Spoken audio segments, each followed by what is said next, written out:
Good afternoon. It is October 20th, 2025. You're listening to a Little Column A, Little Column B, hosted by Will Alimonos and co-hosted by Zach Bishop. How are you doing today, buddy? What is going on, Will? Do you hear that in the background? That is a basketball dribbling. It is dribbling tomorrow. Duke has a exhibition game. The Celtics, they play on Wednesday. We're going to do an NBA preview, and we are still midway in. We're not even that halfway point for football. Still got a lot ahead of us. I feel like we're really starting to hit the middle of the season where we're doing London games. It seems like every Sunday. I think this was the last one. This was the perfect London game of pretty much right off the bat. This game is over. It's on mute. It's off on the side. You don't need to pay all the way attention to it. The first games, we had so many backups coming in, but then witching hour comes for the late games, and boy, was that fun. So football, basketball, I am ready to go. We got it all today. We're going to do our picks for the NFL. We're going to do our NBA predictions for the year, seeing how the season starts tomorrow. It's going to be a whole long podcast here. I'm exhausted, but ready to go. It was an exciting week of football. My picks were not great, although once we talk about some of the games, I feel as validated as possible with some of these losses here. Right? They're very suspect losses. They were miracle script writing that I don't think a movie would even accept. Man, what a crazy game. Fun week. Any gloating you want to do? You managed to eke out a couple of miracles here. It's not so much gloating, is I feel like a lot of your analysis was correct, where I'm watching the game and saying things like, wait, are the Packers overrated? You're just like, wait, are the Giants a little bit frisky here? And I just kept sending them to you, but I think you're a little bit out of it. And I was waiting for you to just explode and be like, do you even listen to me when we're talking? Because there's so many times it's like, Will definitely said all of these things. I didn't say any of these things, but, somehow it just kept going in my favor, on the final possession or, the final part of the game. I say this every year. If I had points, I think you'd be in trouble. Like, I think I would have covered on all of these. They were close games. I was wondering about this. I don't, it was like a, maybe somewhere between a full-baked idea and a half-baked idea was if you could, they have the prediction. So, at any point, the game starts off, a team's 60% chance of winning. And like in the Giants game, the Giants were predicted to win by 90 something. And then if your bet was like each minute of the game based on that prediction, you would win. Like, oh no, it's this much percent, like you win on like the minute. So then if you just lose at the very end on something wild, you still have, like, you don't win as much, but you don't lose as much. I don't know. Like I said, it's maybe it is more of a half-baked. I think what it is that you have to listen to the podcast, all right? If you're just reading my numbers, they're not going to look good. But I think if you listen to the podcast, you'd be like, it was pretty bold on a lot of these, and they were really close, and without some stupid rookie stuff, there's definitely a scenario where I'm gloating a lot more today. But I will tell you this, I celebrated that Giants game for 3 quarters and 36 seconds they were up in that last bit there. And boy, when it didn't actually end up that way, I really felt like an idiot for being like, look at me, I did this. I got the Giants, they're killing them. It's third quarter, they're up to 0. There's nothing that can go wrong. And then even once it was like kind of close and they even took the lead at the end with whatever seconds left, I was like, hey, you can take a deep breath. This is what gambling's all about. All right. You enjoyed the ride. You still won. It's okay. You needed some pressure. You needed to live a little bit in that game. It added so much juice, but then to still lose it, I was devastated. I was way too invested at that point. Way too invested in a team I don't even like, don't even approve. But man, that Giants game was something else. We might as well just open with that. What worst blown lead ever? Worst incredible comeback? Well, where do you want to rank this? Well, as a Giants hater, I had a lot of fun going down the stretch because I just, checked this off of, oh man, all right, Giants beat the Eagles last week and now they're going to beat the Broncos, in Denver. They're just blanking them. And it was more of a, is Denver even going to score? Did they make a mistake with Bo Nix? What's happening? And it's just wild. You're looking at it, and the Giants still scored 13 points. They were already up 3 scores, scored 13 points in the fourth quarter, and still lose. They missed 2 extra points, including one on the last touchdown that put it from a situation where if he just kicks a normal extra point in Denver, figure it's pretty easy, then this is going to overtime, and you at least have a chance to, who knows what happens there. But even beyond that, what was it? They scored with 36 seconds left? Like, it wasn't a lot of time, and it's Knicks. It's not Josh Allen. And it was it kind of makes sense, 36 seconds. In the blink of an eye, it just, they're in field goal range. And unless the kicker chokes, like, this is over. But absolute, I would say, meltdown by the Giants. Dart, throws an interception. It was like the only thing he couldn't do. And I mean, props to Knicks for like the first time a quarterback has thrown 2 touchdowns and run for 2 touchdowns, and I think in one quarter or the fourth quarter, but 33 points in any quarter is just amazing. And to do it all in the fourth to get a 1-point win, very impressive. The whole time the comeback's happening, I'm like, well, this team went 0 for 3 quarters. Like, I can do the math here. There's no way this is going to add up to what the Giants have right now in 15 minutes. Like, that shouldn't be possible. You shouldn't go 0 for, and then it all clicks in the last quarter where you put the starters in all of a sudden. It's just insane. I don't know who to blame more, the kicker or Dart, though. The kicker one's rough. But seeing how it was the second one, is there a little, maybe we should have saw this coming now that it happened, or that was the right move to just kick it? You have to kick it. You miss a PAT. I mean, listen, there's an injury. That's just, that's a fluke. Like, oops. But not enough to then go for 2 later on. I don't think so, especially in that spot of you kick the extra point, you go up 3.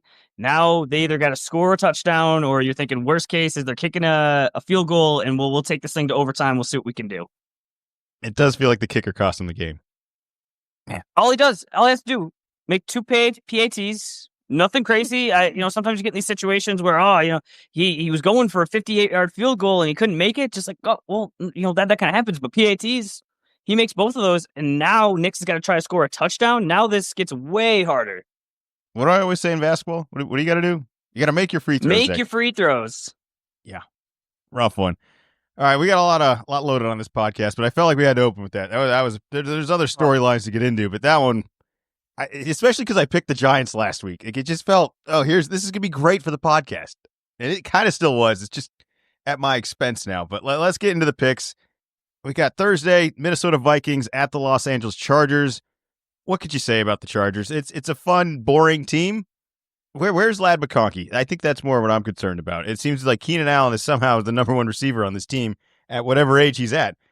I don't love the team, but I saw what Minnesota did last week, and it's hard to be sold on that. Which one you buying? What did you think of the Chargers' bright yellow jerseys? No comment. It doesn't matter. It's football. Like, are you really paying attention to the Chargers enough to care about the uniforms? Like, I feel bad for you if that's what you're doing. They were very bright. It was hard to ignore. They're easy to ignore. I just told you they were a boring team. The most exciting thing is the uniform. We haven't even gotten to the game. We're talking about their uniforms before we even talk about them. It's like, well, it really stuck out. And that's the most they're going to stick out all year is the uniform, because I think this is an average team. Now, they might be slightly above average, or the Minnesota might be slightly below average, and that might work out. But I don't think this is that great of a football team. Do you? It doesn't seem that way. Herbert, it was one of, we're getting closer and closer to basketball. It was almost like a vintage Russell Westbrook line where you look at the counting stats and go, oh man, he had a triple double with 30 points. Like, wow, that's a pretty good game. And then you look, it's like, oh, he took 38 shots where, you're looking at Herbert's line of, wow, 420 yards, 3 touchdowns. Like that's pretty good. It's like, well, yeah, he took 55, pass attempts. That's a lot. I mean, the Colts just absolutely keep rolling. And, we're kind of talking Chargers here, but do you think that Daniel Jones, do you think that this continues, or at some point this year, does it revert back to old Daniel Jones? What's going to change? I don't know. I mean, Jonathan so Taylor prepared. is just amazing, but I just wonder, it's like he hadn't shown it in the past, and then this year he is just absolutely rolling, hasn't had a dud, and it just, are the wheels going to fall off, or is he just going to be able to coast, or just what do you think is going to happen? I think he's super prepared, and he's ready, and he knows what he needs to do, and he's just doing it. I think he's got time. I think he's comfortable. I think he's got the best back, probably the best player in the league at the moment, and Jonathan Taylor there. And they got a frisky defense that, I know they haven't played the best quarterbacks here, but, getting turnovers and getting the job done against bad teams is still needs to get done too. They should get credit for that. It's still they're not the strongest schedule here, but the way they play is such a solid way that I don't see what's suddenly going to change. Like, it's not like he's playing out of his mind, just throwing Hail Marys and getting lucky every week. This is a functional offense with checkdowns and rational plays that I I think is safe to bet on. It might not have the highest ceiling as some of those guys that are way more capable of that Hail Mary style or just explosive plays, but on a week to week, I don't think there's a safer bet than Indianapolis. I'm in. So back to the Chargers. Back to the Chargers. This week, I am going to take the Chargers. I don't really like it, but I don't like Carson Wentz. And until J.J. McCarthy comes back, I mean, he hasn't really played that much, but at least he's almost got the Dart situation where at least there's some excitement and it's just the hope that something could happen. Where with Wentz, I know it's not going to happen. So I think the Chargers at home, it's going to be a close game, but I'll take them over Carson Wentz. Yeah, me too. I'll take the Chargers. I'm not a huge fan of them. We could spend so much time on this team that's not relevant, and we just did again. Why do we do that every week? Nobody wants to hear about the Chargers. There are no Charger fans. You can see at these games. You'll see at this home game. There'll be way more purple jerseys there than whatever the jersey color is for the Chargers that day. Especially on a Thursday night. I think you're right. All right, next game. Miami Dolphins at the Atlanta Falcons. Do you see what time this game is? No. All I wrote was, well, that wasn't fun. And I wrote that for both teams. It's 1 o'clock. No morning games. No European games. Everybody go apple picking, find a pumpkin, do fun stuff, sleep in, walk your dog, do something. All right, I picked Miami last week. It was not a good showing. Oof.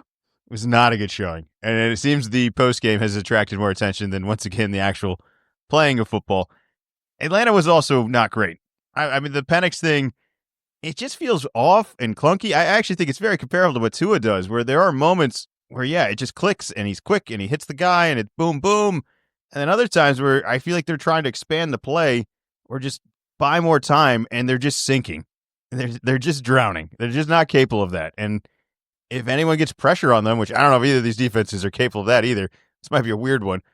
But it's just not a great game. Not a great team here either. I don't think you're sold on either of these teams. I mean, Miami, you've done the countdown on the coach firing. Have we finally reached it? I mean, I can't defend this every week. I picked up last week saying he's going to save his job. They want him to stay, and that was the opposite. So now I'm a little bit more leaning towards what everyone else has already kind of signed up for, that he's going to be out. It's just a matter of time. How much time do you think he's got left? He's still around. I think what's becoming the bigger problem is this is the Patriots situation last year, where it's not that you're losing these games, you're not scoring enough points, you're not competitive at all. It's that then there's these weird press conferences afterwards where they're just bizarre. That you're digging the hole even deeper than it needs to be. Tua gets benched. They say going forward they're going to stick with Tua with the expectation he'll throw less interceptions. All right, cool. That'll be awesome if that works for him. But I just don't see you. At least a couple of weeks ago, we're saying keep everyone. What are you going to change? Are you still on that path? I would like to see Zach Wilson at this point. I mean, I would, right? Well, who's saying no at this point? I've seen comebacks out of all these other ex-Jet quarterbacks. That's a possibility. And even for a ridiculous pattern that doesn't make any sense of, like, once the Jets release you and you start a new offense, things just suddenly change. That's not really science. I would try it at this point because there were 6 interceptions here and 1 turnover. Like, it's too much. You're not going to win. I mean, for sure, the weather wasn't great. You know, there's talk midweek that it was going to be a monsoon, and it was just kind of more not great. But this can't continue to be the Dolphins situation that anytime the weather isn't perfect Miami weather, that they melt down, and they've got 1 win. Throw stuff against the wall now. I think we've seen all we can see out of Tua, and if you want to keep throwing him out there, but 6 points, it's not nearly enough. Yeah, rough one on that. Any chance they get a win this week? I don't think so. I think the Falcons are better. Falcons at home, I guess you're inside for the Dolphins. Maybe that'll help them out a little bit with less weather. I did not like what I saw out of Penix last night, specifically down the stretch at the end of the 4th, where the 49ers are winning by 10. So they're winning by 2 scores. So obviously, Falcons have to score twice to tie or to win the game. This is normally where any competent quarterback is able to just pick apart the other defense because of playing a prevent. Because I don't really care if you score once, especially it was getting under 4 minutes. You'd have to get an onside kick. It'd have to be kind of a miracle to make this happen. and he could not make it happen. He could not figure it out, and that was a concern to me. I just feel like we've seen it even from younger guys. There's almost, well, now we're going to lose. Let me sling it around a little bit. There's the prevent, and you're able to just attack. And he was not able to do that. But I think against the Dolphins, you lower the bar way down. You're at home, and they still have Bijan. So I'm going to go with the Falcons. I got the Falcons as well. It's hard to be sold on the Dolphins. I really thought last week, if they beat Cleveland last week, I think I would have been like, all right, they're not the worst team. Like, there's too much talent that they could go boom at some point. Like, it's not always boom and bust. It's just bust. It's you could get suddenly an offense, and I don't know. It's hard. They look defeated at this point, and the post game is very distracting, as you mentioned. But all right, enough about the bad teams. Next game, New York Jets at the Cincinnati Bengals. The Joey, never doubt me, Flacco, age 75. Unreal battle last week. Unreal. I'm speechless. It was a real time machine of Rodgers versus Flacco on teams you would have never imagined. It was a dreamland. We went back in time. Very entertaining game. What was your takeaway from it? I just love it because not that I'm anywhere near close to this, but this is the exact way that I would play if I just got put on a team, need to like make something happen. Is they have one of the best wide receivers. Jamar Chase, number one pick in most leagues, if not, arguably, but for sure, he's at the top three. And just as the quarterback of, I'm not even going to look anywhere else. He is so good. I'm just going to keep throwing it his way, and we're going to hope for the best, and we're going to live and die on that. That's exactly what they did. They got the win versus the Steelers on Thursday night, and I, half joking, half serious, he won comeback of the player of the year last year. He's playing in division. They bench him. They trade him. Then he starts playing. I think he might be in the mix for comeback player of the year again this year. Who else has gone like this far down? And if he continues games like this is amazing. Anyone, not just because it was Flacco. He wouldn't get my vote, but I think Rodgers is in the conversation because that was pretty low the last couple of years, and they're maybe fraudulently relevant. But I cannot believe that he threw that ball just short of 70 yards.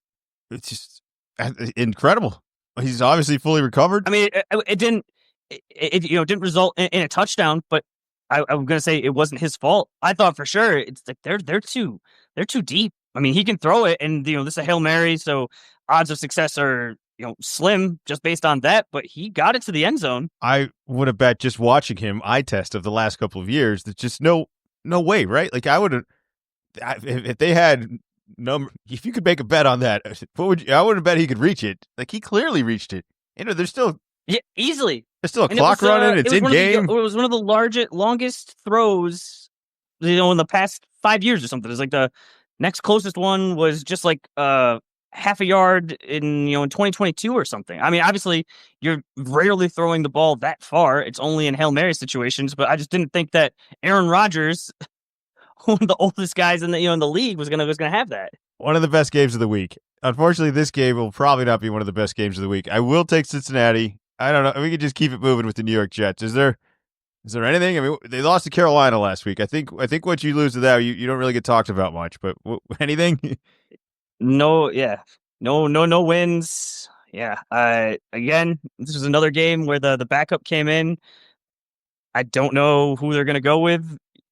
If they're going to try Fields again and bench him at halftime, or if they're going to go with Taylor. But either way, it's not good.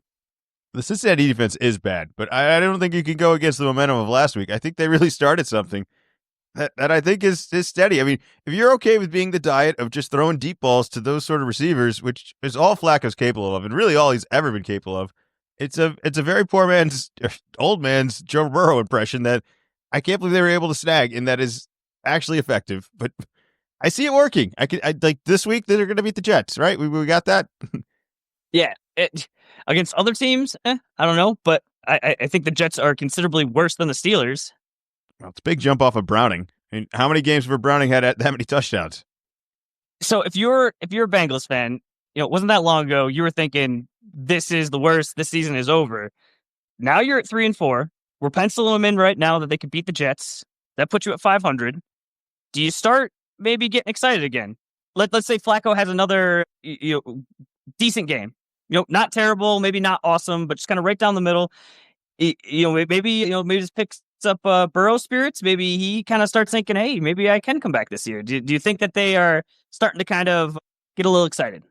Their defense is so bad that they should be excited, right? They should be excited because the way the rest of the division is playing out, and we already talked that we're not that high on Pittsburgh anyways. They just beat Pittsburgh, so that's and they just beat so probably going to have the tiebreaker if it gets close. You're halfway there on that. I mean, the other teams, Baltimore, that's as low as it's going to go. I mean, Lamar comes back this week. I feel a lot better about it. But if you're Cincinnati, he didn't practice today.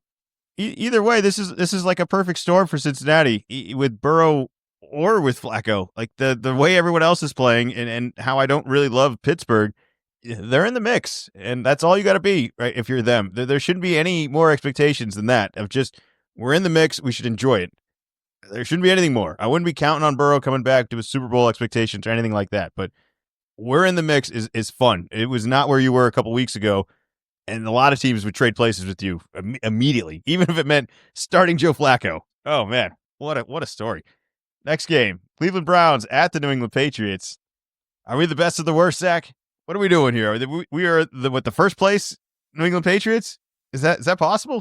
Did I say that right? We are first in our division, and if you pull up conference, if the season ended today, your New England Patriots are the 2 seed. Wow. I mean, Drake, 1 game behind the 1 seed. Drake's good.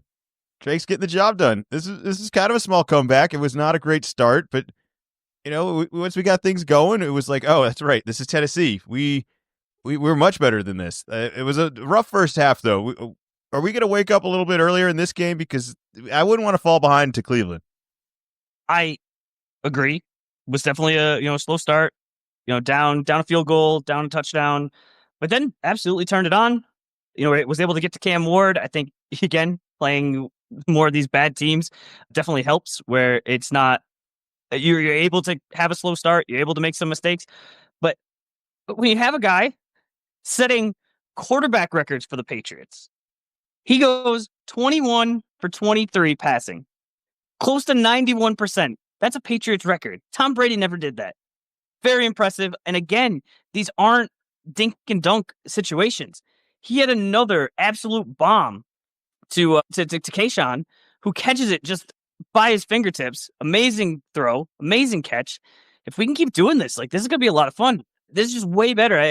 We just talked about some of these bad teams where, it's like the last 2 years. It's like we're going into games and the defense is holding the team to 13 points and we're, 3 weeks in a row, 0 points. And now all of a sudden we got a guy that's just slinging the ball 50 yards in the air for touchdowns. It is a lot of fun. We're in a very good position. I'll give all of that, but there are still mistakes that this team makes that it's just going to cost us games that we're not ready to win. But I like that we have a capability of it. And if we get this penalty things figured out, our special teams too, our special teams is just not good. I don't know. I'm just so used to Belichick's prepared special teams, and Vrabel's still doing a fantastic job. Everyone seems to be responding. It's a good vibe. It's a really good vibe. But there's still some flaws of this team. There's a ceiling. But I will celebrate this because you know what? We get to play Cleveland this week, and they're wishing they could only play Miami every week if they wanted to get another win. I like our odds in this. Cleveland's a decent defense, and I wouldn't want to fall behind to them. But I think we're on to one. I see the confidence in the team, and maybe this week we don't fall down early. We just kind of stay in control of the whole game. I got the Pats. Who you got? 4-game win streak. Yeah, I'm going Pats. 4-game. Let's make it 5 games in a row. All right. Next game, New York Giants at the Philadelphia Eagles. I don't know how to explain the Giants game. We definitely opened with all that, but I really don't know how to explain this Philadelphia team either. It's such a hot and cold team that they're not going to lose the Giants, but there's a scenario where they spend the entire, maybe, I don't know, 90% of this game losing to the Giants and then winning the last minute. That seems possible, but maybe the Giants fall apart after all this. I don't know how you could do more drama than that game for them, but I can't pick them. I'm going to the Eagles. It seems impossible to trust that team after last week.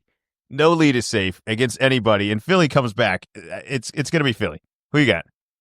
I am also going to go with the Eagles. Just lost the Giants not that long ago, and there's not a ton of analysis, but similar to last week where I said they're just not going to lose 3 times in a row, and they didn't lose 3 times in a row. It's just they're not going to lose to the Giants twice in 1 year. They're a better team. They're going to figure something out. We just saw the Giants meltdown. I don't think they're quite ready for a game at, they just took care of the Eagles, but not, at the link. Did you see how the Vikings tried to stop the tush push? I saw what they did. Are we assessing this as successful? I don't. Because I hear we're talking about it, but did it work? Is what I'm saying. Like, I like the idea of trying something. I don't like the idea of just the complaining, where if this is the rule, and maybe they'll change it in the future, but for right now, this is the rule. And if the conventional tactics are not working, like, you have to get creative. Like, remember, this is maybe 5-10 years ago in the NBA, where rather than guard Harden, I'm going to call it the normal way, where it's Harden with the ball, the defender, the hoop. They started guarding Harden behind him and didn't use their hands, because they knew if they stuck their hand out, he was going to draw the foul, and they knew that he wanted to do the step back. He didn't want to take a long two. He didn't really want to drive all the way to the hoop with the teams that had a rim protector. So they were just standing behind him to prevent him doing the step back. I like the ingenuity of, rather than just complain, we're going to try some different things, and probably a bunch of them aren't going to work, but almost like the way the tush push, you discovered it and it works. Like, there has to be a counter that all of a sudden is going to work. There should be, and there will be. But I didn't play, so I'm not going to give you some X and O's analysis on why this could or couldn't work. But in my idea, this seems a little half baked. Of I don't know, just try something. And the problem is you're not going to play Philly every week to really endorse this. Is the next team that's going to play Philly this week and the Giants going to try it? Do you think there was a takeaway from that they're like, hey guys, practice this week. One of you is taking a dive right here, all right? Because they're going to run it. I think the problem is that it's not a for sure this stops it, as well as it's not on the snap that the guy went down. It was pre-snap. So once the Eagles see that, they just go, okay, well, now we're basically playing 11 on 10 because this guy's on the ground. So you don't have to still run the same play. You audible and you could run something else. So I think that is a concern, but I like trying something. I'm interested in more creative tactics to how to stop it. And we both got Philly. Yes. All right, next game, Buffalo Bills at the Carolina Panthers. A little bit of a dual running back field here for Chuba Hubbard and Rico Dowell. I was impressed with Carolina. I know it's the Jets, nothing to brag about, but they don't have a lot to brag about. So I think they should. What else are they supposed to be celebrating? It's a decent backfield, some good running backs, and Bryce is hanging in there. And maybe this week he'll just hang in there and give Buffalo a scare, but I doubt it. I think Buffalo's going to kind of come out rageful off of this bye week here after watching the Patriots a couple weeks ago, and then we win again. We're probably going to win again this week. I think Buffalo's got something to prove, and unfortunately Carolina is in the way of that buzzsaw. I got Buffalo. Who you got this week? I'm going to go with the Bills. This is my lock of the week. They're coming off of a bye. The Panthers are winning more games than I expected, but they barely beat the Jets, and the Jets are not good. So I agree with you, where Bills are hearing a lot about this Patriots team, and they're probably looking at it going, hey, well, look at the teams, and for sure lost one of them head to head, but hold on. We're not about to just relinquish this AFC East just so easily. So I think that they are going to go on a little bit of a warpath off of this bye. All right, next game, Chicago Bears at the Baltimore Ravens. Season from hell for Baltimore, but you know what? I think getting the Bears this week is another one of them where I think they're just going to come off a tear. I think they have to. I think Lamar's if he didn't practice, he should play. The rumors he's going to play. I'm saying all this with thinking he is going to play. But I think Baltimore is a better team than Chicago. I think Chicago is actually very similar to New England, that they just make too many mistakes. You just got to execute better, and I'll buy in. But until then, it's a bit of a fraudulent win streak for me too. I think there's a little too much noise behind it, and it's not very justified. And I think when a real team that historically has been very good, maybe not recently been good, in Baltimore comes into town, you're going to be in trouble. So I got big bounce back with Baltimore. What do you think? Lamar playing or not? Well, remember, even when Lamar was playing, this team was still not winning games. They have one win. Lamar's been out 1 week. It was 1 week? Yeah. Or no, it's been 2. No, he was out 1 week. Last week was a bye. So even before that, they were not winning all of these games. So I'm going to go with the Bears, and that is my bet. Is I'm going to go Bears 6.5 minus 110. No way. I I don't think that the Bears are some crazy good team. I think that we're looking at the Ravens' name. We see the guys, but they've got a bunch of injuries, and so they've been a bit of a paper tiger this year. And I just don't see what they're coming off of a bye for sure, a little bit more rested, but especially if they're putting Cooper Rush back in there, it doesn't scare me. Derrick Henry a couple of weeks ago was able to put up some numbers, or it was 3 weeks ago, put up some numbers, but they still got destroyed. So Ravens are gonna have to prove it to me. All right, and the Bears already have. Okay, taking on New Orleans last week. Taking on the Rattler, and yeah, all right, win streak for them continues. Good luck. I don't buy it. Next game, San Francisco 49ers at the Houston Texans. The Kittle is not human. I don't know how he's playing. Are they misdiagnosing things? Am I reading the wrong information? Because everything you read makes sense. You can look it up, doctors' timelines, all of this, and then suddenly he's just like, no, I'm going to play. I'm just going to play. And he played great, and he was blocking all over the place. I don't know if he could do much more than that, but it was enough to lead the CMC back just right down the middle off of everything. And that's going to work against this team, too. I think that's going to work against Houston. I got the Niners. Who you got this week? I'm going to go with the Texans. Chris McCaffrey, just awesome. I think he set some sort of record for I don't think it's just this year. I don't know if it's like all time or recently, running back to score 20 plus points the first 7 weeks in fantasy. So if you held on to him this year, so far, so good, which is nice for those people.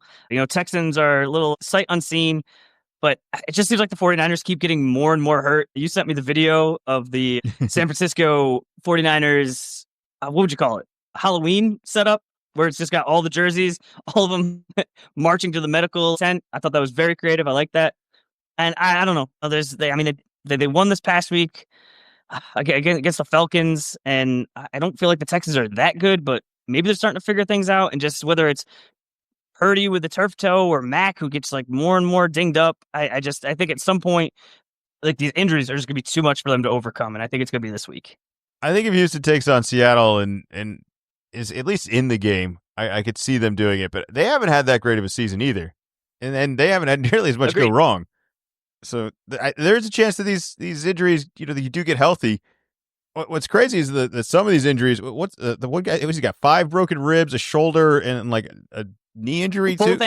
Both ankles. Like that's. Yeah, one was a regular one, and one was a high ankle. It's just like, you gotta be kidding me. Like, that sounds so painful. I think at this point, I don't want to judge anybody or anything, but what are we counting for? Like, the guy's like, he's hurt. He's not. I think you might have to take a week off here. Yeah, that one's rough, and they need him. Very, very dependent on him. All right, next game: Tampa Bay Buccaneers at the New Orleans Saints. Baker hopefully going to put up some points tonight. That should be a fun game against Detroit for Monday night. New Orleans doesn't want any of this. Is all I wrote down here. So that's what I got. Baker's going to score points, and New Orleans is going to try, and it's just not going to be enough. I got Tampa Bay. Who you got? Yep, give me Baker and the boys. But I would keep an eye on this. These NFC South matchups. It's almost like the AFC South. It just sometimes, like, you wouldn't think these teams are even close, but somehow the division, it just like gets warped. Of, you look at it and it goes, it's like a round robin of, well, this one beat this one, like all in a big circle. So I think the Bucs are going to win, but I would just keep an eye on this game. I think this might not be a complete blowout. Doesn't show up on Red Zone like you might think based on the two teams' records. That'd be fun. It's always fun when Baker's in a close game, so I'm not even going to be against it. I'm a fan. I want them to win, but I also just want them to deliver this crazy comeback script every week. So much fun. Some Saints news. Keandre, he tore his ACL. He's done for the season. There's also rumors Alvin Kamara getting traded. When he was asked about it, he said, if I get traded, I will go. I think he said sip some cocktail somewhere. And I had to read the follow-up if that meant he'd be so excited, he'd be partying. And it was quite the opposite, that if he gets traded, he said basically that he'd just be done. So kind of the ultimate loyalty to the Saints. I don't know exactly why, but just some Saint news. Oh, that's the only good news they're going to be having. All right, next game, Dallas Cowboys at the Denver Broncos. Cowboy up, Zach. Points on points. Lamb is back. Pickens is unreal. There's some sort of Bash Bro craziness going on. They're throwing the ball all over the place. It's entertaining. It's fun. It's everything Denver's not. It's a stupid miracle team over there. Undeserving, gets bailed out. Bails out Bo, the coach. Everybody gets bailed out last week. They're not going to get bailed out this week. They're going to have to put up some points. I got the Cowboys. I got bets. I got Dallas plus 145 money line. Lamb anytime touchdown 120 plus 120. Sutton anytime touchdown because they're not going to suddenly start playing defense here. They only score for Dallas, so this is expected that Sutton's going to get a touchdown. He's the only guy they throw to in the red zone. So Sutton plus 155. I think we're going to see some points. I think this is going to be another stupid game, but this is going to be fun to watch. Is this the definition of hate watching, or is this just going to be a high scoring game that'll actually be entertaining? I think most people like points, so I don't think it's hate watching. I'm also not expecting a lot of defense. No one cares about your fantasy team, but boy, is it fun when your first pick returns and scores a 70+ yard touchdown in the first half after kind of it's been a rough season, but that it just it puts a little pep in your step and just gives you just hope for the future. And so, I was very happy to have CeeDee Lamb back, but I'm going to go with the Broncos.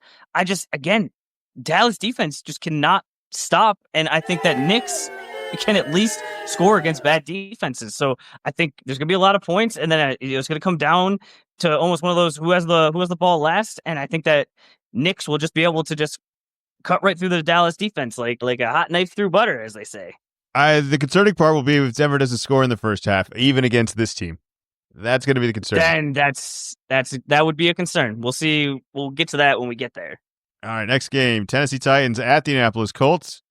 The Professional Football Teams Act, the Indianapolis Colts. Indiana Jones lives on. JT is just running over everybody, though. Taylor looks awesome. If you're Tennessee, I think you should celebrate that you had the lead against a second-place team for, 8 minutes? It was a decent amount of time. They were winning. Might have been longer. Might have been longer. All right, so you had a lead. That's what I would take away from this. Other than that, I don't know. They got a new coach. The quarterback is a rookie, and that's being nice. I'd rather just talk about the Colts here. What do you want to say nice about the Colts? Mentioned it before, but Indiana Dimes continues to impress, and Jonathan Taylor, watching him play, just, man, wish I drafted him in any of my fantasy leagues. It's just every week he is just racking up points on every defense that he goes against, and this week is going to be no different. Yeah, Colts. They're going to take on the Titans, no problem. I like Warren to get anytime touchdown, plus 140. Warren's been awesome as well. One of the best rookies. Looks great. How's he not going to get a touchdown this week against Tennessee? You don't think so? I like it. I like it. All right, next game. I think we're going to see some points in this one, too. Green Bay Packers at the Pittsburgh Steelers. I mean, Rodgers looks good. Defense looks terrible. That was fun. I mean, it was great because they lost, and I didn't want Pittsburgh to win, but I think we're going to see a lot of offense in this one again. I think this is going to be a sneaky Packers team that's going to be excited to play against this Pittsburgh defense, and hopefully they get to use some of those weapons because I can't tell you what's going on with this Green Bay Packers team. It's just not moving right. Like, it seems like maybe there's a couple injuries here and there, but I still kind of like the offensive options they have, and it's just not, it's just not getting any traction anywhere. But I think this week we get back on track, hopefully. Or this is another dumb game where Green Bay's just, can't stop Jacoby Brissett for an entire game. Who knows? Who you got in this? I am going to go with the Packers. I don't super like it. If the Giants didn't have their ultimate meltdown, this was going to be the game that we probably would have opened with, where the Cardinals, they were winning. They should have taken care of this, and the Packers finally got their act together at the end. I was like, you got to be kidding me. No Kyler. You got Jacoby Brissett, who was actually playing pretty well, and you had called this ahead of time saying, I don't know about this Packers team. They're 4-1-1, which makes you think, they're pretty good. But when you watch the game, it's like this is not working. Like, this should be easier. You see the skill position players. Love. I still think that he's a pretty good quarterback, and I don't know. There's just something about the Steelers that I don't like. So I'm going to give the Packers another chance, but I could easily see in the not too distant future that they become the fraud team. I mean, even if they win this week, if this is close and they have to, get some kind of crazy finish like they did this past week, kind of might turn into, it's not exactly, Cardinals level, but nope, I'm not picking them. No, I'm not getting tricked. Not again. I wouldn't, this is not a victory lap if you beat Pittsburgh. I know their record may make you think that, like, hey, we beat, a decent team here. I would not be gloating a victory of either of these teams here. This is just not a worthy opponent. But I do think Tucker Kraft is good for an anytime touchdown. I think that's another tight end that he looks great too. Tight ends, the red zone, I think they're safer bets than these receivers. Too many receivers out there. Only one tight end. Plus 145 for Tucker Kraft. Anytime, touchdown. Pittsburgh, I just don't want to win, so I got the Packers. It's just easier to root against Rodgers. I can't believe it's even working, though. I can't believe they're alive and in control of the division. That defense is bad, very bizarrely bad. It does not seem like a stereotypical Pittsburgh team. Is this one of those rare scenarios where getting Metcalf and Pickens going over there, like everything kind of worked out for everyone, like ultimately? Well, we're gonna see. It's just kind of how it works with with Rodgers. So so far, I think you're correct. Yeah, it seems like Pickens is doing well. I think it really helped with Lamb being out, with him kind of being the main guy. I think he likes to be the main guy. So maybe this will kind of help out for him. Kind of just, hey, I got to be like the main guy for a little bit. Now Lamb coming back, it's not, oh man, I've just been like the backup guy for the whole season. It's just, no, you're the main guy. And now let Lamb be the main guy. Metcalf's been good. Metcalf's been really good. All right, next game, Washington Commanders at the Kansas City Chiefs. Kansas City is going to get the job done. I mean, the Mahomes, did he waste a trick play in this one? The line shout out of some expletives of this isn't going to work.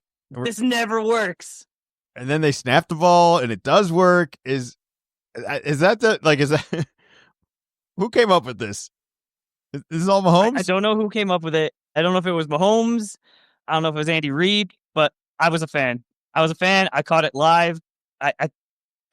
The frustration, the acting was amazing because I was like, man, Mahomes, he's really upset here. And then they do hike it. It's the fake. And I think now every defense is going to be prepared for this, but I don't think they wasted it. I think teams are going to be more locked in as you got into more crucial points. So I think this was the perfect time to use it. You know what's funny is it wasn't wasted because everyone's going to watch film on it. And you know what's going to happen the rest of the year? They're not going to have to ever run that play again, and somebody's going to jump every single time because they'll be like, no, they're going to do it. They did it. They're going to do it. They're going to do it. And and the other team, they're going to fake the fake, and I'm not going to get the fake.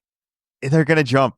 Like, this is the brilliance of all of this. Everyone was saying they wasted this play. I was like, no. Now every team that watches film on this is going to be like, don't do that. See what this team does, and they're never going to do it again, and every team is going to study it, practice it, and get ready for it. They weren't ready.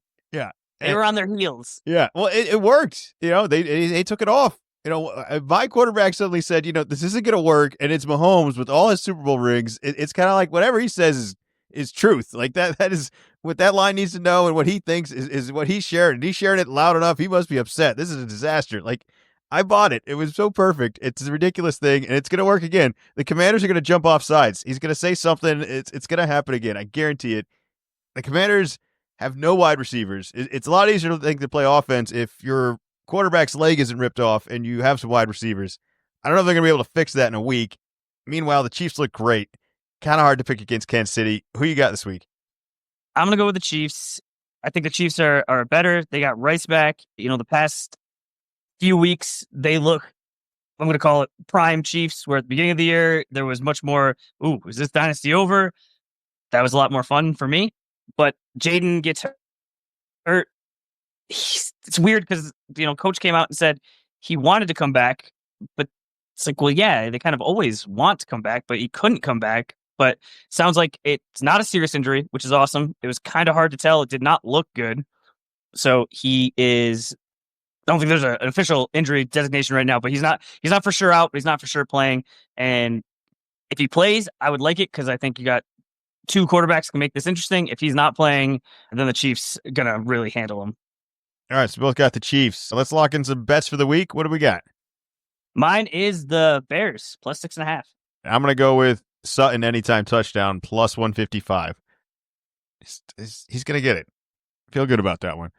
All right, we're going to do a quick college. 155. We're going to do a quick college football recap here, and we're going to do a ton of NBA stuff. So let's not get too caught up in all this marching band nonsense. But what happened this week, and what do we know about? What do we need to know this week coming up?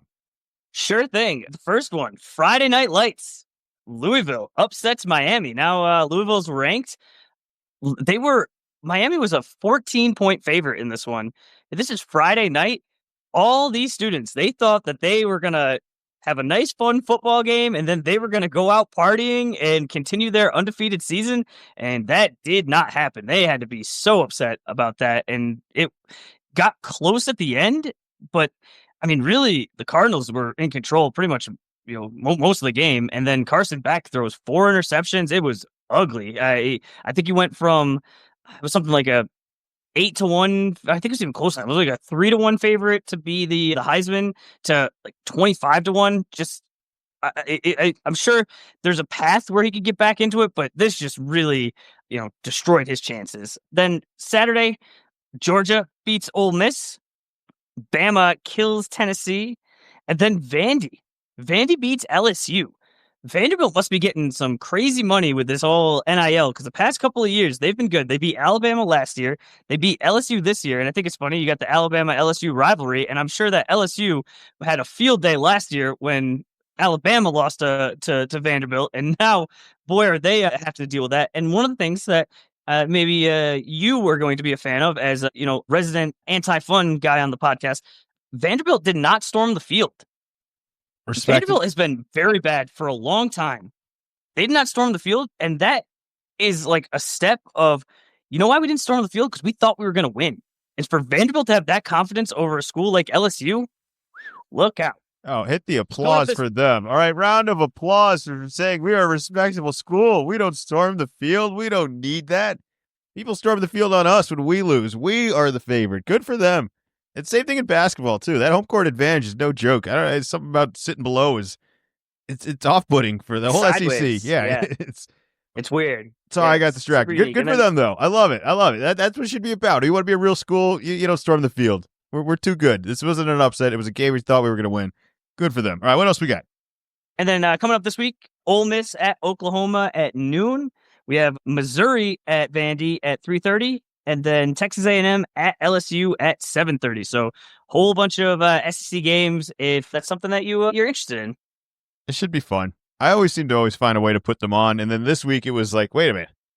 I'm not really following it, but I know these teams have been reported as being pretty good, and it's not the result I'm watching on the screen right now. Like Miami, they weren't really even in that game. It felt like, all right, they're making a little bit of noise, and then it's like, this isn't real noise. Like this game's out. They're out of it. It's not happening.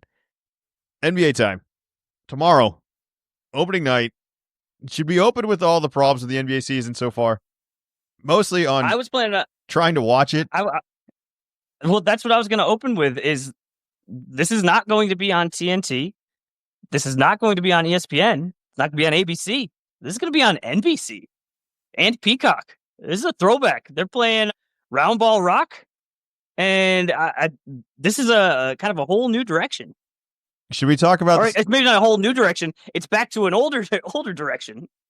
It's still complicated. It seems like we're going back to the older days, and in reality, there will be more games nationally televised, or at least a similar amount, I guess, with TNT. You're not losing anything, but there are going to be nights where it's exclusively on Peacock. There are going to be nights where it's exclusively on Amazon, and then there's going to be nights where it's on ESPN, just like it used to be, and there'll be nights it's on NBC. I think we split this up way too much now. I'm an avid fan. I already did all. I'm jumping through all the hoops they needed me to jump through. All right, I got the NBA subscription, which you can only get through Amazon right now, and the multi-view only works on the NBA app through your Amazon subscription. Yep, no, we're still talking rational logic here. This makes sense. It also, if you want to use the 4-box that you're paying for, the quad box, only works on certain streaming devices because we can't play nice with Google. That would be dumb. So silly you for investing in Google products because that was a mistake. Roku's, yeah, that'll work. You got to get the high-end one, though, or the highest-end Apple one, which is $200 more than any other streaming stick that everyone already has. I don't know why we need to do all this. I know everybody got the financial bump, and this is kind of how that goes when somebody pays and gives you all this media rights sort of money. They get to do these sort of things. But somehow, I feel like I got screwed, and they have more money than they've ever had before, and it's worse for me. I don't know. Maybe Am I just getting old? Is this the oldest conversation I've ever had?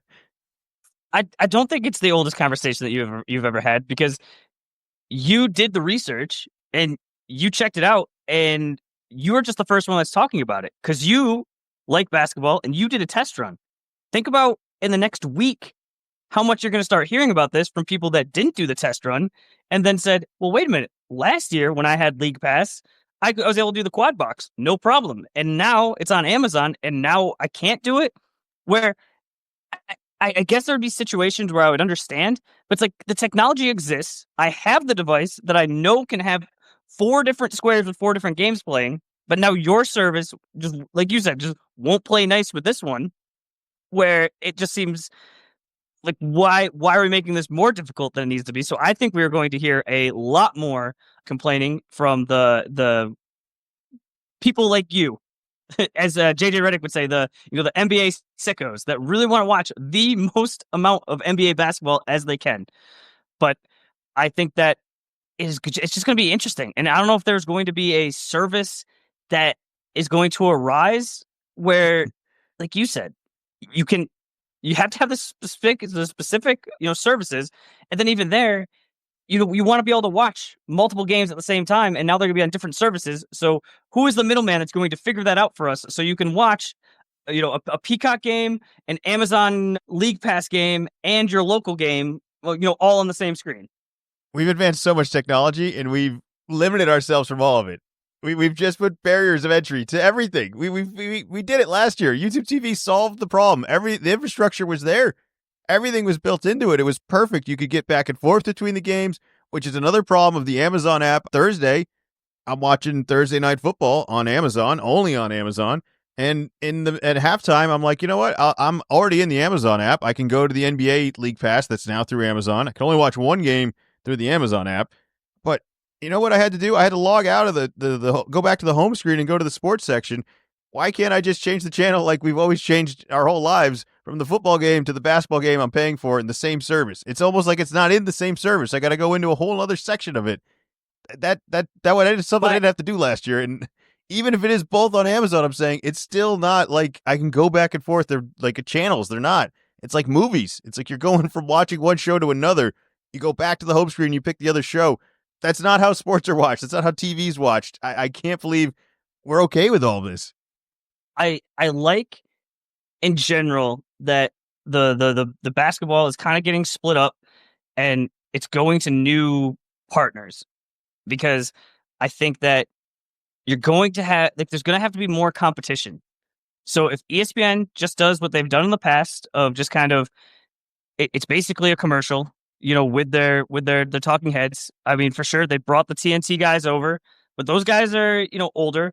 I know Amazon and Peacock both have brought in a ton of talent, and I'm interested to see, do they really do anything different? Michael Jordan's in the mix. I'm interested to see how that they handle that. My concern, though, is that Amazon has League Pass. What was it? Was it the next 8 years or the next 10 years? 11.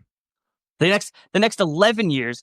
So, like, they have no, like, I would like to think that they're going to be different from old school cable. Hey, we have you. You can't go anywhere else, so we're not going to spend money on this. Where Amazon has more money than God. So I'd like to think if they see, oh, we have a problem, like, yeah, let's fix that. Or maybe it's not even a problem. But your situation, exactly how you're describing, of you watch TV shows differently than you watch sports. You're looking to kind of flip over. And I get it. Like, you want to keep people in your ecosystem as much as possible. You don't want them leaving.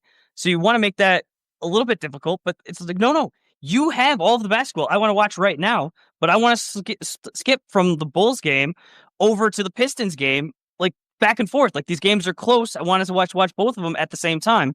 So I'm hoping there'll be enough pushback that they will feel the pressure. They will know that there's other companies that are interested.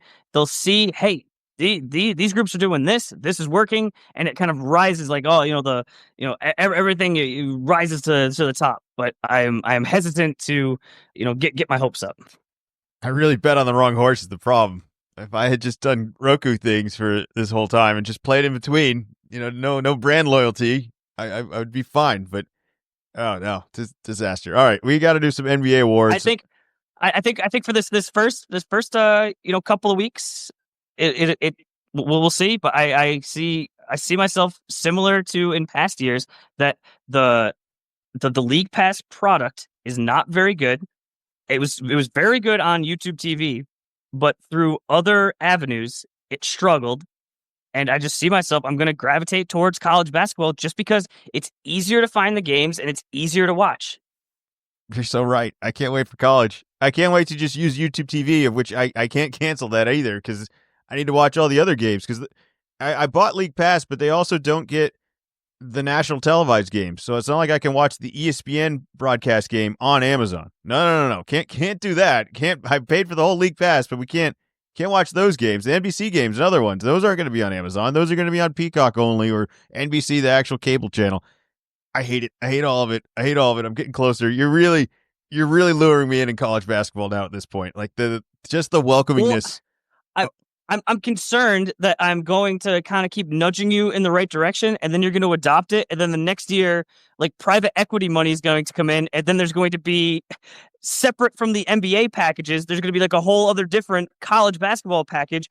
But no, it's not all the college basketball package. It's like you get the Big 10, you get the Big 12, you have the ACC, and you have to pick which ones you want to buy. But that won't show all of the games because then there'll be really big national televised games that will be on whatever premier channel. So I am concerned that NBA is starting this and the NFL has, I don't want to say perfected it, but is at the extreme, and that college sports are just not that far behind. I can hear everyone already right now saying like, well, what's the big deal? What do you care? It's like, well, it's kind of a big deal if this is 4 to 5 hours of my life every night until May. Like I'm very attached. I'm going to be using this. Like, it's not going to. I didn't like that Adam Silver, when he was asked about it, just kind of said like, oh, well, you either got to, spend the money or, we're a highlight league. So just like, oh, just watch the highlights. It's like, oh, well, I don't want to just watch the highlights. I want to watch the games. It's terrible. We should be the people being taken care of, and we are not being taken care of. I'm more dedicated to this league. You did mention, and with the Amazon and the NBC, there are going to be more nationally televised games. So that should be helpful for the more premier games, which I think helps more of the casual fans. So hopefully that's a net positive. Yeah, but now those are the ones that are a pain in the ass because I need a different service to just watch those ones. Those are the main ones. I can get the side ones, you know what I mean, through Amazon. Like, it's so dumb. Everything's so dumb. All right, let's do something that's not dumb. Let's talk NBA awards. MVP. A lot of odds out there. All plus money on everybody here. I think OKC's a clear-cut favorite here, but I think there's no way we're going to overlook Jokic again. And I think the Denver team is drastically improved, and it's going to be really fun to watch again. They got all the right role players. They finally actually got a backup for him, where if they ever had a backup for him, it's never been anybody actually capable of anything. Having Valanciunas, I think, is going to be a huge relief for this team. And Jokic is just going to shine with everything, all the moves they made. No more Michael Porter Jr. is gone. Cam Johnson's in. Bruce Brown's back. They just gave Christian Brown a whole bunch of money. I got Jokic for MVP. I think this is a safer bet than anything else, just based on the quality and the quality pieces around him. I think it's just going to work. And I also think they're underestimating him a little bit because he didn't win it last year. And now it's like, well, where does he rank? Like, should it all just be OKC guys ahead of him? I'm going to zag kind of across all of my picks with this, where I'm trying to, put myself 1 year ago.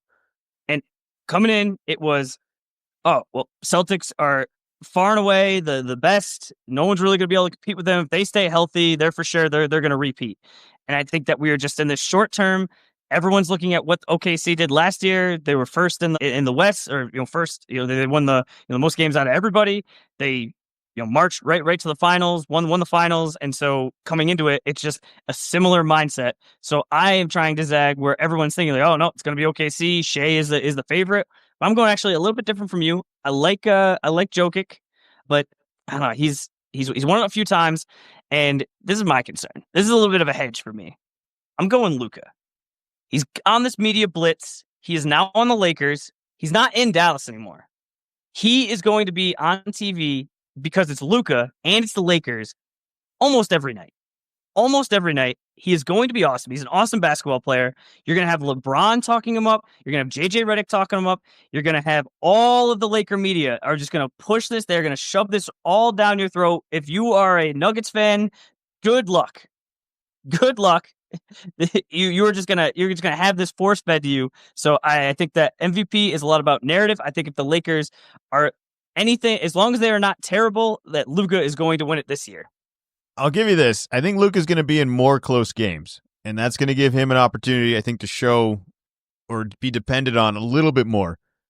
But because of that, I picked him for the Clutch Player of the Year award because I don't think the team's going to be that good, but I think they're going to be in a lot of close games, and there's going to be a lot of games where they win purely based on Luka got the ball at the end and did what Luka's capable of doing, and that's clutch player stuff. I don't know if it's MVP stuff. It certainly adds up to a lot of MVP stuff, but they got to win a little bit more. And I don't know if they're going to win that much. Denver, I think, is a safer bet to win. So I think I agree. Nope, I totally agree on that. So I'm with you. I think Luka's going to be awesome this year. But if we're doing MVPs and it's a close bet between this and that, and he's, I don't know, what, a 4 seed, and maybe Denver's like a 2 seed. I don't know. It depends where you want to have these guys. I got rankings over here. I ranked all the. But I think what's going to happen is, especially if this is close, anywhere near close, and it gets towards the end, they're going to ask Joker about it, and he is going to say, I don't care. And you're going to hear from everybody in the Lakers organization that, Luka's not saying it in the media, but, and he like really cares about it, and they're just going to push this so hard. And I think that's what's going to put it over the top. Yeah. No, you're right. You're right. All right, next one. Defensive Player of the Year. I already had this one as one of my futures, and it's based purely on, like, Wemby's such a head favorite to win this that I don't think he's trustworthy. He did not get injured, and you got to play a certain amount of games to even qualify for this. I'd hedge my bet on anyone but him, even if he is the obvious choice. But I got Chet Holmgren plus 700. I like the odds on that. I'll take it. Who you got on that one? I went even farther down. I suppose it's fine, but you are hedging an injury with another guy that has had injuries. So I'm just going one more down the list, and I'm going with Mobley to repeat. I like it. That seems figuring they have these these games minimums. So I'm thinking for different reasons. I think if Wemby gets hurt, especially if it's more extended, they won't rush him back because they're not going to be they won't have a chance to make the playoffs. Where OKC on the other side, just like last year, if Chet gets hurt, they won't rush him back because they're in prime position to make the playoffs again, so they won't need him. So, yep, we had similar thoughts, and I just went one more rung down. That's smart. I wouldn't bet on Wemby. I would take a long shot on all these. I'm not a big futures guy. This is kind of the first year we ever really dove into the futures. I'm a little bit more on the night-to-night stuff because the long stuff is like, well, once somebody gets hurt, like for any of this, it's like, why did I even bet on that? Like you said, all of these guys, any of these guys can get hurt. All right, next one, Rookie of the Year. Do we need to talk about this? How much time do you want to spend on Cooper Flagg? I am going with Duke's own Cooper Flagg. I believe he's Dallas's own now. But you can't take him. You can't take him away. That's not how it works. It's not allowed. If we were to do a hypothetical, we should talk about another rookie. Is there? What you want to talk? Ace Bailey or Young Henson? Young isn't going to play. Young's great. No, Young is going to play. Sure. There's something there, man. I'm into Young. Young's going to sell jerseys. I can't wait. I'm into it. There's a good vibe. There's a little Şengün sort of stuff here. It's going to be good. And there's not a lot of good things going on in Portland. This will be good and fun. He's not going to win Rookie of the Year, but I think it's just a name I'm going to bring up on the podcast because I think people should know it. I want people to know it. Do you think that he is going to be you think he's going to be in the rotation this year? Well, you're talking about you want to talk injuries. All right, yeah, go ahead and argue to me that these Portland centers are going to be more reliable than the rookie that hasn't played a game yet. Just uphill battle regardless. But I think he's got a little game. All right, he's a fun player. I think a better person you didn't mention. I throw Edgecombe out there. Yeah, I do think Edgecombe will be a little spicy. I think to my surprise, Embiid played in a preseason game, so it sure looks like he's going to play on Wednesday to open the season, but Paul George will not. But the whole thing with the Sixers is that Paul George is injured all the time, and Embiid is for sure injured all the time. But if both of those guys are playing, mixed in with Maxey and the rest of that team, and Edgecombe, a high rookie, but if you're looking at, if Flagg, were to get hurt or if stuff doesn't pan out right away, I'm looking for rookies that could have an impact on winning teams. So if those guys are playing, the Sixers, I think the Sixers have one of the widest variances of any team in the league. They're really hard to predict because I agree with you that there is enough effort and talent on this, even if you were to subtract Embiid and Paul George and you add a Nick Nurse kind of inspired defense with a bunch of guys that play hard and hopefully play well together. I think the chemistry without those two stars is actually going to be pretty good, and I think they're going to play a lot of games together. It's just I haven't seen it, like what does that look like? I think Edgecombe's going to get a ton of run, but what if it's, he shouldn't be getting that much run? What if he's not ready for that? What if he should have just been the role player they drafted him to be, and that it's a little bit too much too fast? So it's very, very hard to predict on them. I'm with you on the range of all that, but I do think there's enough there, even without those guys, that I wouldn't hit the panic button entirely. If anything, I think there's enough there that this is finally the year we move on from all of this. We have new young guys, and these old guys, the window's closed. Like, I mean, do you think there's any scenario where Embiid should be considered a championship contender in Philadelphia this year? Championship seems too far, but I don't see any reason why they couldn't be very competitive in this East specifically. If you could get anything for Embiid, would you move on and kind of keep the other core? You're not gonna be able to do that. You're not gonna be able to sneak that by somebody. All right, maybe not. All right. I don't even know what his contract details are, but yeah, you're not gonna be able to sneak past that. Sixth man of the year. I had to scroll pretty far down to find my option on the action gambling app over there. They had him far enough down that I had to look up to be like, is he starting? Like, am I not in tune enough here that my sixth man off the top here is not even on here? And I finally found him. I think Lonzo Ball is going to be awesome this year in Cleveland. I had to scroll really far down. I didn't know what the odds were. I don't think it's anything really worth tracking here, but I think it's going to be a good fit. I think the speed and just the guys around him, and the ball moves with these Ball brothers, right? I think you're kind of forgetting how movement in the offense just infectiously happens with these guys, and I think there's going to be some good juju vibes for him, and I'm more of just hoping that he can get through a season, because I do think he's good. I think he's a sneaky better defender, and he doesn't need to shoot the ball as much. I think his role on this can truly be a point guard that they need. He can run an offense, and I hope he just stays healthy. So that's also a super injury risk bet. I mean, this is a guy that, even if it's 3 years, it's a long shot. But that's my sixth man of the year, long shot. Who you got? Oh, you're gonna love this one. I'm going back to the well. It's gonna be Naz Reid. He's coming back.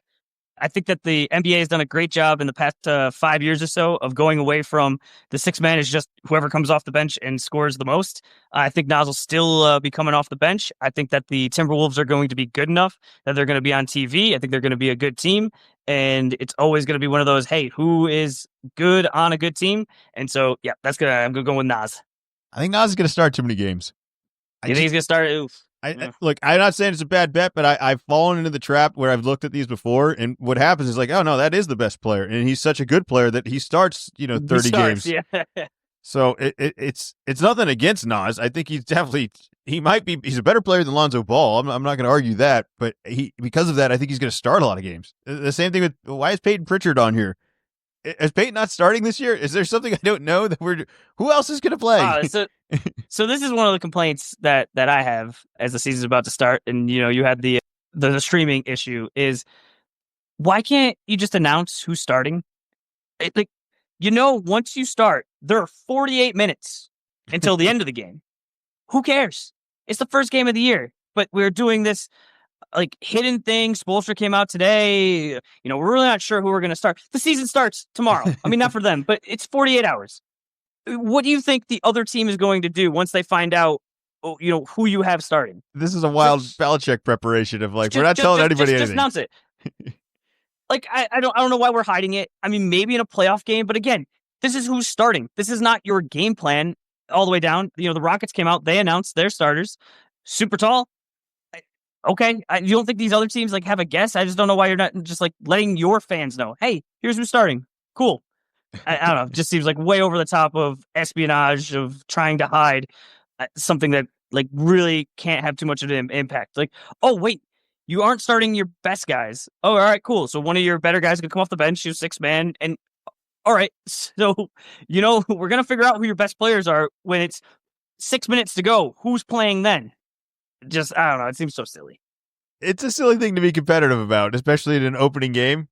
As if the other team is studying over there, and they're like, well, if they go this, and then we'll do that, and if they do this, they'll do that. No, every team's already made up their mind on what they think is their best lineup. They're not worried about the other team at all. Game. Yeah, there's no scouting for the first game of the other team, right? They don't even practice anymore. They're not going to spend a week being like, opening night guys, we're going zone, we're going to practice the trap press. What are we talking about here? Just put the lineup out. You already made up your mind. If anything, don't the players want to know? If you were on the team. I think the players know. You think? I think so. I think they know. They've gone over roles, especially for more veteran teams. Probably have even laid out here is the expected substitution pattern, and probably gotten sign off. Someone especially with like the Rockets with Durant coming in, of him letting them know, hey, I like to play, the first half of, the first quarter, and then I like to sit for this much and then play here. And they're probably kind of massaging that. But I think it's just there's no way Spoelstra doesn't know right now. It's just he's not telling us, and that's just the way he puts it. It's like, oh, I don't know. And I'm picking on Spoelstra because I just saw the quote, but I'm seeing it across the league. Spoelstra's known for months too.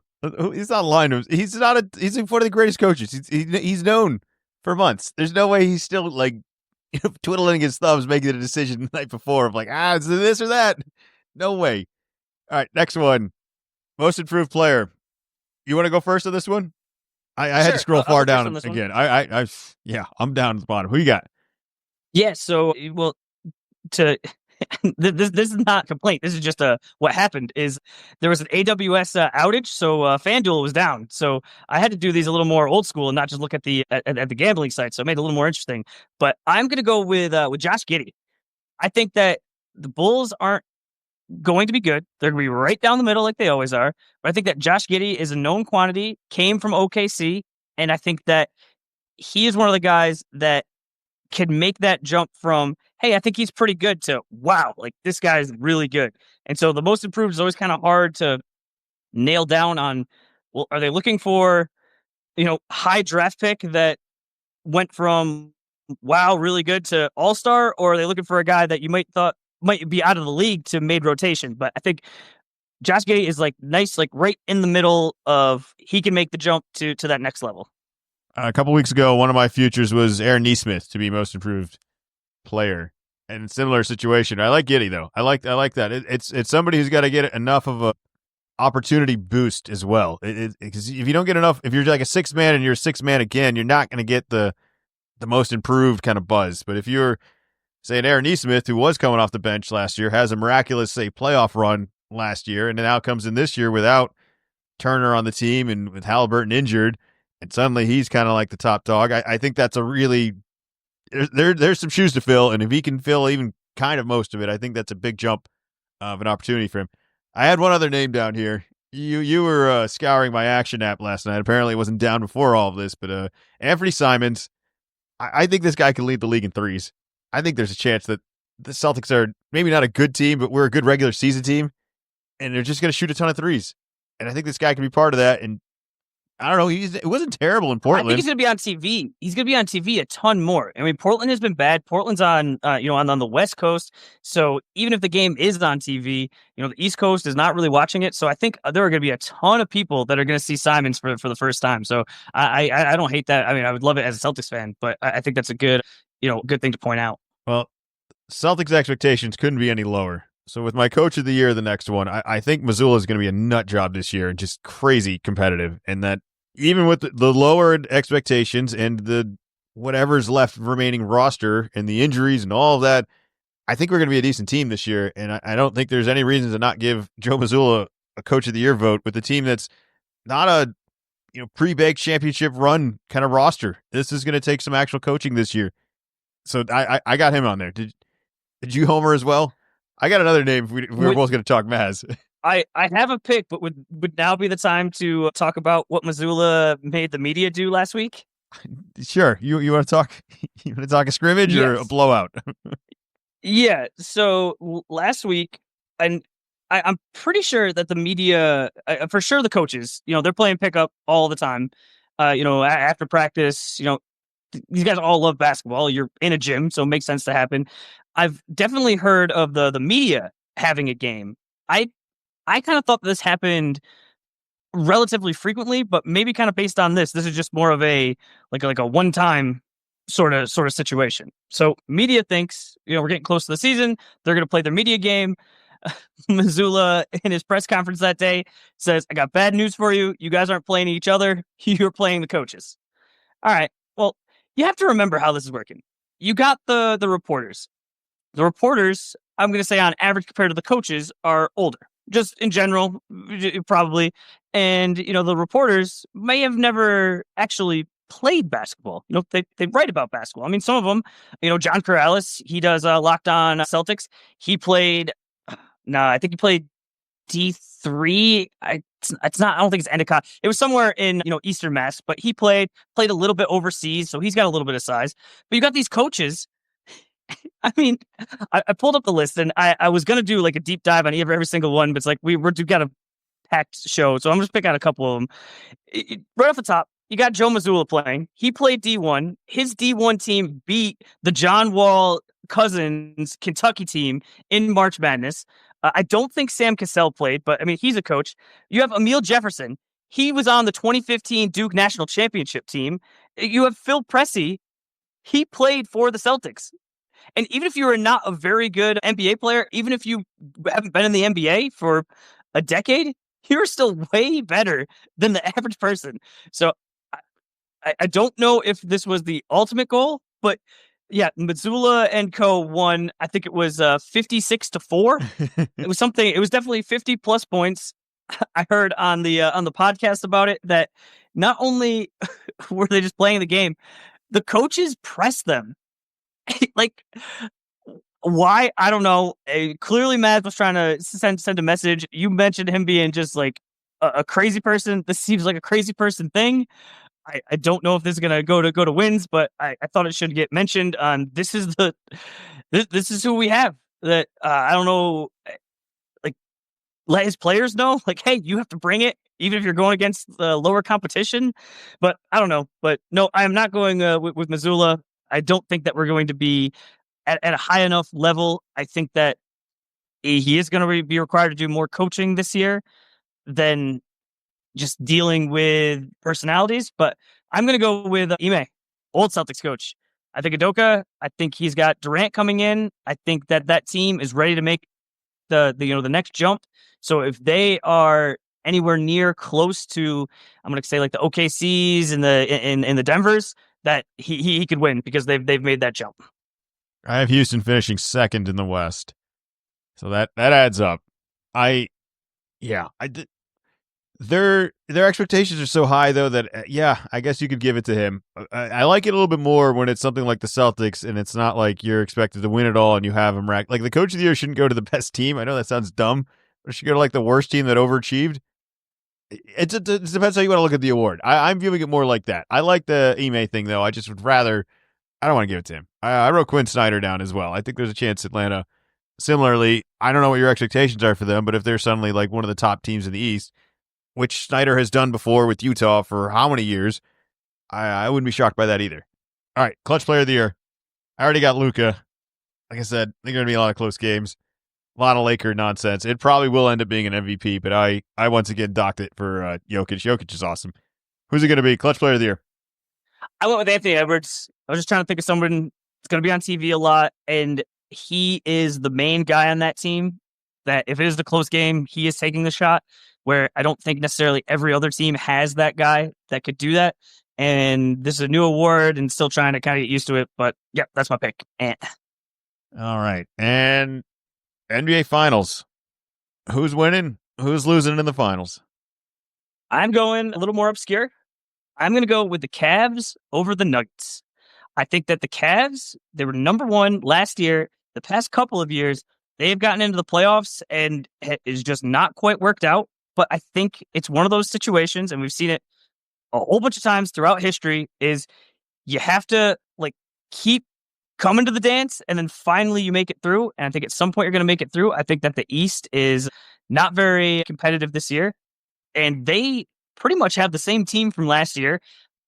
Couple of injuries coming into the year, but I don't see any reason why they couldn't have a similar regular season that they did to last year, and then just kind of learn and just be more prepared. They got a lot of young guys, just kind of move in the right direction. And then I think on the other side, I mentioned it before. I think right now it just seems like OKC is this juggernaut. They're young, like there's just no way like any team could beat them. But they didn't just have a cakewalk through the finals. Like there were some tough games. I think the Rockets are better. I think the Nuggets are better. So I was just trying to get away from kind of the groupthink. I like what the Nuggets did, and I just think that there's getting the Nuggets out of the playoffs is going to be so hard. And I could even see the way it lines up. The Rockets, with the way the seeding goes, maybe the Rockets are the 4 and OKC's the one, and Rockets jumping on OKC and making that happen. So that was my pick. How about you? I'm the lame one. I got OKC over the Knicks.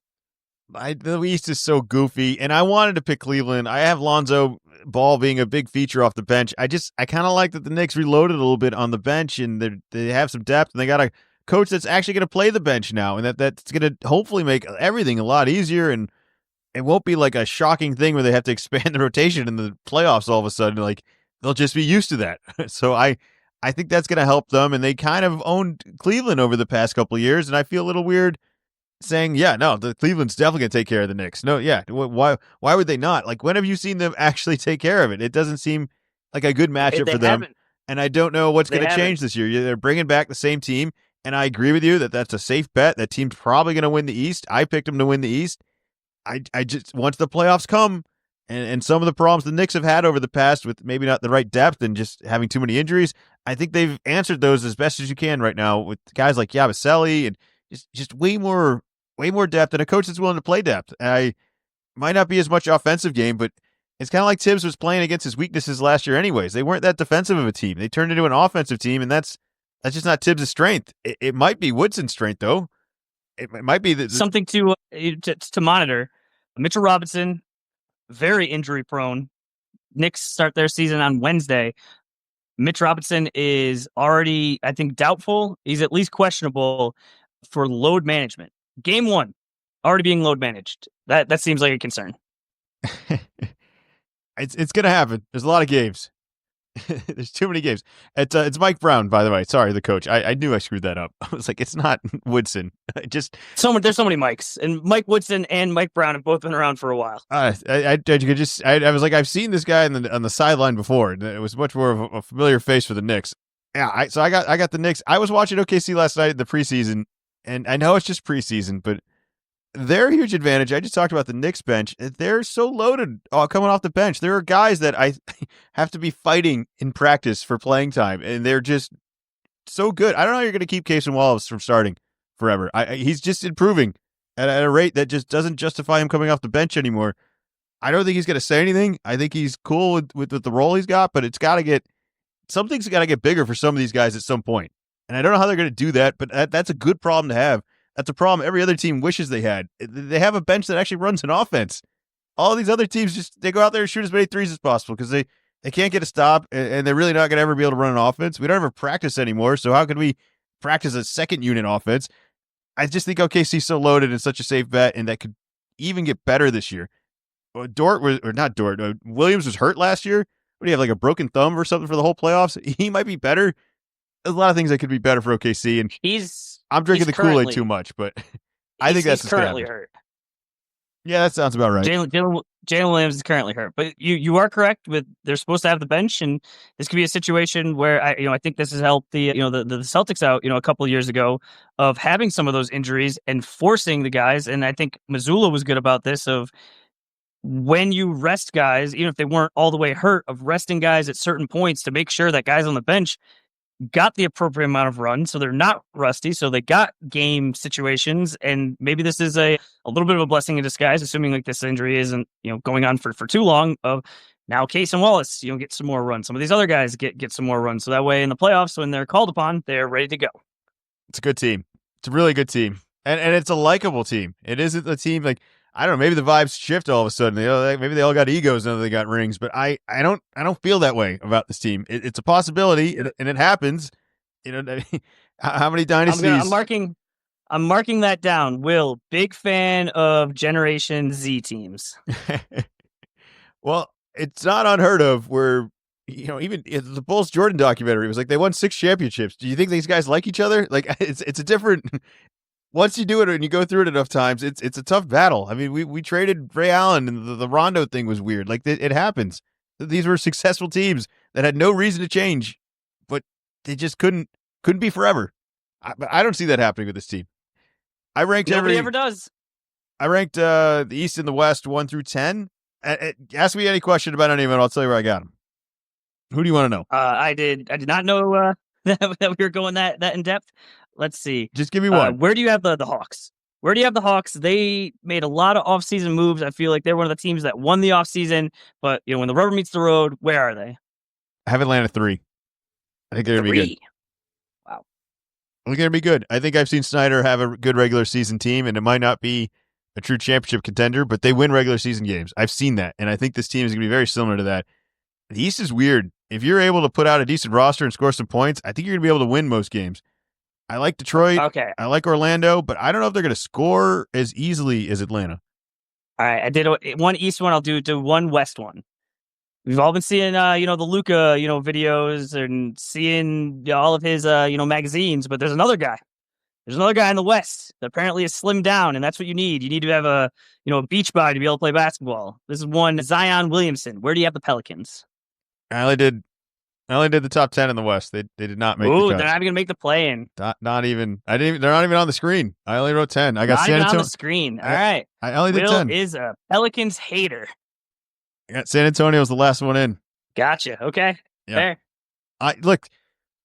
You think something's going to change? Like, what's going to change for New Orleans that it's like we haven't already bought in before? It happens every year. It's not going to happen this year. He's not going to get hurt. This is going to work out. Their draft picks going to play. Like, this is a disaster. Well, the draft picks already hurt. Dumar's already made quite the swing on that one. So, no, I said, you asked me to make, ask one question. So I asked one question for each conference. All right, let's do our last NBA future on the way out here. Okay, my NBA future, the last one. Diving right into what we mentioned before, I'm doing Nas Reed, 6-man, 10-1. I like it. That sounds good. I like Nas. I'm going to go with the Chicago Bulls to make the playoffs, plus 300. And I think it's going to be Bazelis is going to be the fun guy this year. I think Giddey's going to be good, and they're going to need that. I think Vucevic is going to fit oddly in with all these young guys. It's going to be kind of like an Al Horford young team sort of situation there. I think they got something good going on. And the East is such a mess. These guys play hard every night, which I don't know how they're not going to. They're too young. There's no more divas there anymore I don't even need name names. The Sacramento Kings are no longer there. All right, is what I'm saying. So I think there's upside for this team now that they've kind of cleaned house of some bad habits, and there's nothing but new young habits that can be groomed and trained and hopefully competitive enough to be a decent team in the East. But you said they're going down the middle, and I only got them at 8, so it's not like I was like, oh yeah, big bump this year. That's pretty much where they always finish, but that's in the playoffs. You were not wrong. Straight down the middle. I believe 8 is pretty much right straight down the middle. That's going to be it for us today. Remember to subscribe, little column A, little column B. You can follow us wherever you listen to your podcasts, on YouTube, Facebook, and Instagram. You can follow Zach on his X account, which is Wicked Z-Man 24. Zach, I don't know if it could be done, but did we get through everything?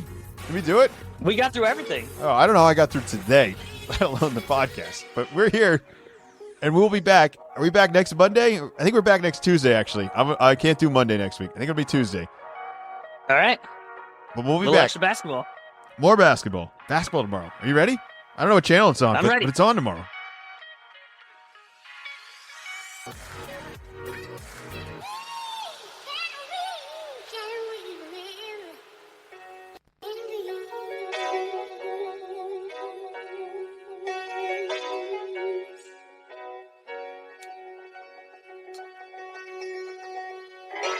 Little column A, little column B.